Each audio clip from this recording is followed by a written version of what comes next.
Welcome to the Slop Farm. Enjoy the video. You start by preparing the image that will become the contact poster. Choose a clear, high-resolution photo and crop it to a square so it fills the frame predictably. Once done, lightly edit exposure and color. You want natural skin tones and visible details. Make sure to save a separate copy with minimal filters. This avoids compression artifacts when iOS generates the poster. You're setting the foundation. A clean, centered image makes the rest of the process reliable and consistent on iOS 17. Now you create the poster inside Contacts. Open the contact, tap Edit, and select Edit Photo or Poster. This is the only path to a system poster. Pick your prepared photo from Photos and use pinch gestures to position and scale.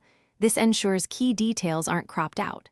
Next, choose a style, such as photo with a name overlay or a monogram.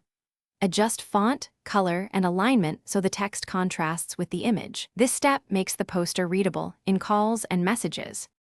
Finish by tapping Done and then test the result. Call the contact or send an iMessage to confirm the poster appears. If it doesn't update, make sure Contacts syncing via iCloud is enabled. Toggle it off and on, then resave the poster. If problems persist, sign out of iCloud and sign back in as a last resort. Also remember, posters only show in compatible Apple apps and on supported iOS versions, so confirm the device and app support to avoid confusion.